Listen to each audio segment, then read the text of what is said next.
Good morning, good afternoon, or good evening, my dear students. My name is Asem Kusmanova. I am senior lecturer at Astana IT University, and I welcome you all to our sociology course. The first lecture is devoted to introduction to the basics of sociology, and here today I will try to explain what sociology is as a science, why it's needed, and why you, future IT specialists or media experts in digital sphere, study sociology as one of the mandatory disciplines at university. Before starting, a small clarification. You can find the course syllabus in Moodle, and in the syllabus you can see the course structure and assignments you need to do. At the end of each lecture, we will give you sociological terms you need to learn, and after each lecture, you will need to pass a quiz. And one more thing to mention, if you don't understand something from my lecture or you have additional questions, you can find me at the university and I will explain everything personally. Well, here we go. Before I start talking about sociology, I would like to give a short introduction to the science. I think you know what a kaleidoscope is. It's an optical device in the form of tube, looking into which you see different pictures depending on the movement of your hands. Each movement of the hand gives a different final picture. Remember this moment, please, we will return to it later. Or take, for example, a professional camera and a camera on iPhone, Samsung, or another brand.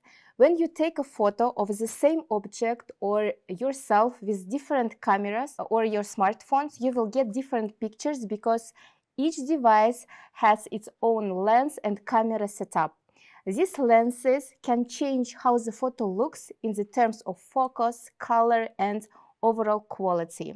For example, iPhones have neural network algorithm built in it, and it draws some objects based on these algorithms.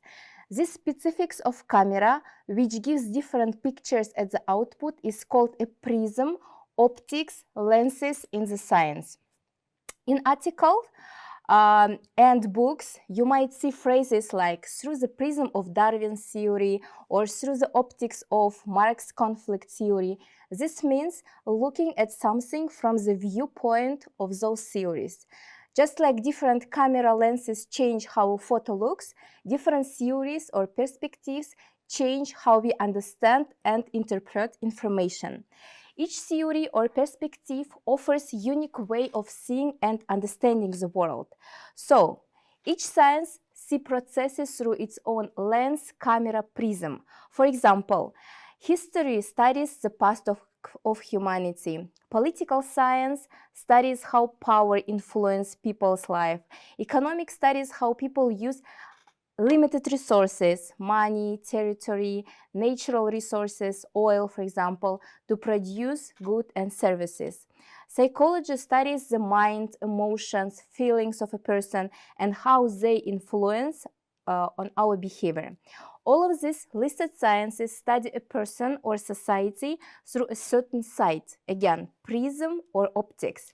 So, what do sociologists study? Sociology is a way of thinking as well as other sciences, but what is the specifics of sociology? If we said before that, for example, history or economics study specific field, specific site, sociology is unique in its ambition to understand the entire social world, considering all mentioned aspects in combination rather than isolation. So we take into account different aspects of reality and give own explanation based on it. It's called this phenomena called sociological imagination. Dictionary defines sociology as a systematic study of society and social interaction.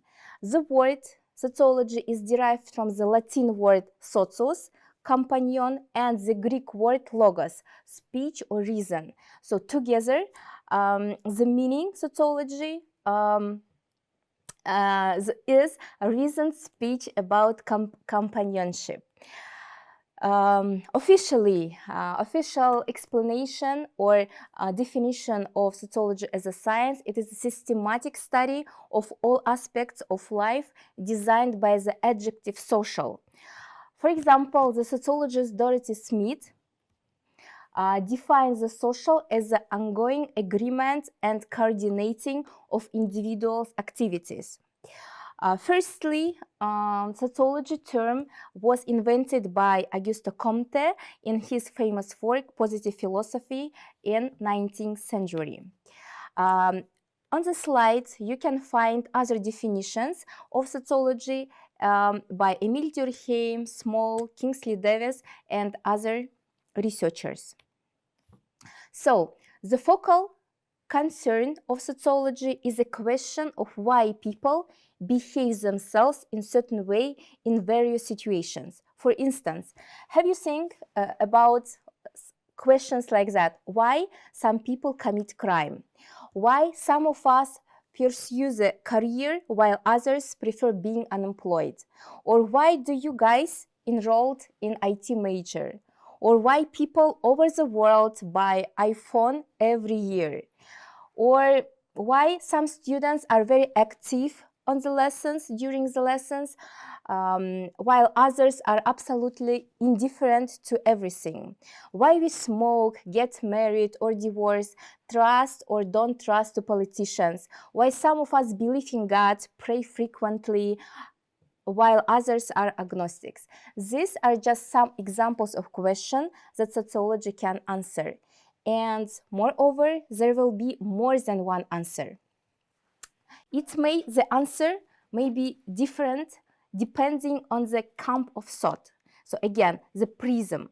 Sociology also presented by different prisms, and during the course we will study in more detail the three main theories of sociology. They are structural functionalism, symbolic interactionism, and conflict theory. So what is the difference between these three theories? Structural functionalism see the society as a system. That is, society is a kind of mechanism where each person has their own role, and when each person fulfills their role, society will develop and maintain its existence. For instance, my role as a teacher is to teach you to transmit knowledge from one generation to another generation, for example. Your role is to learn and receive the knowledge, not vice versa. And in this case, when everyone do own role in society, there will be progress and development. Its position points as the main point of structural functionalism approach. The second theory is symbolic interactionism, and this perspective views society as something that is constantly changing, constructed, depending on people's behavior. In order to understand where we live and what we are dealing with, advocates of this approach say that we need to study people's values, attitudes during interviews, observation, focus group. And the third approach is a conflict theory. The main thinker here is Karl Marx and his idea of economic determinism, which states that society is a place or arena for conflicts between different social groups.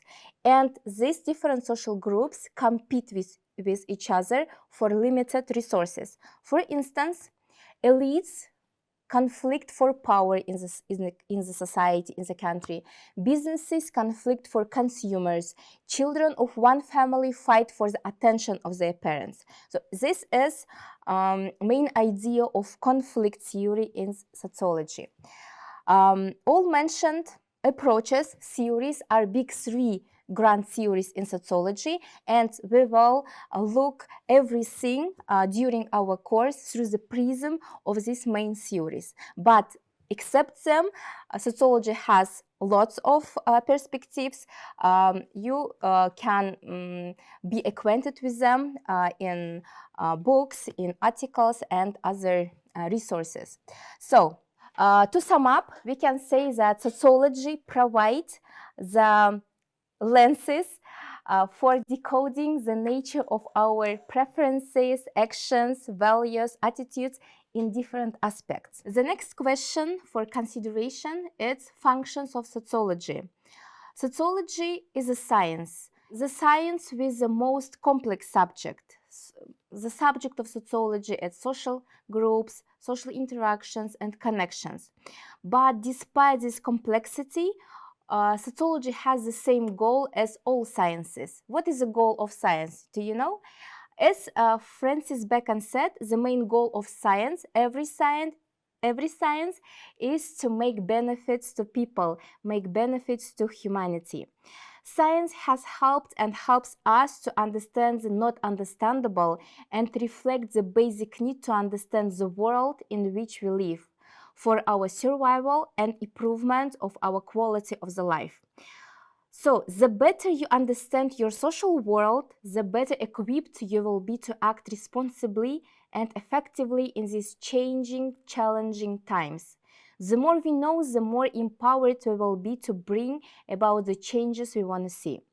Just like you need to know how a car works before you can fix it, you need to understand how society works before you can change it. But you might wonder why sociology is important, especially for those of you entering into the IT field. Here's why. Sociology helps you understand how people and societies work. For IT professionals, this knowledge can be really useful. It can help you design better technology, create systems that people actually want to see, and work effectively with diverse teams. Understanding social behavior and interactions can make your tech solutions more user-friendly and impactful. Because any innovation in IT is social. Any element, program, application, software, hardware meets a person and is created for a person. To create a digital project, you need to understand the level of its demand. Here, we also need to understand that any invention can have a negative impact on society, people, their relationships, or development in general. For example, in the movie Oppenheimer, the main character, Robert Oppenheimer, is portrayed as a maker of groundbreaking discovery by leading the Manhattan Project and creating the first atomic bomb. However, after witnessing the immense destruction and suffering caused by the bomb in Hiroshima and Nagasaki, he felt deep regret and sadness. Oppenheimer was dramatically depressed by the consequences of his invention. And during a meeting in October 1945 with President Harry Truman, Oppenheimer said, "Mr. President, I feel like I have blood on my hands."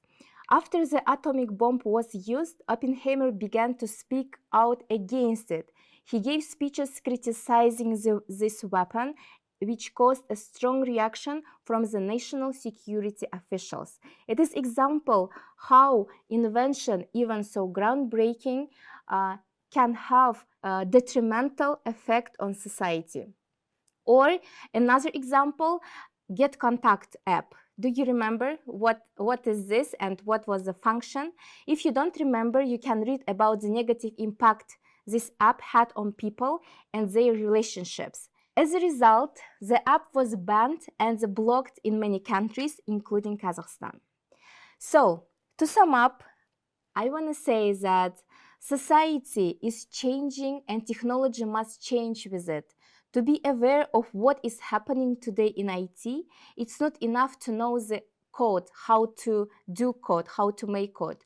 You need to see the whole picture, and this is possible to do with sociology. I wish you engaging exploration into the depths of social relationships and connections during our course. Best of luck, my dear students.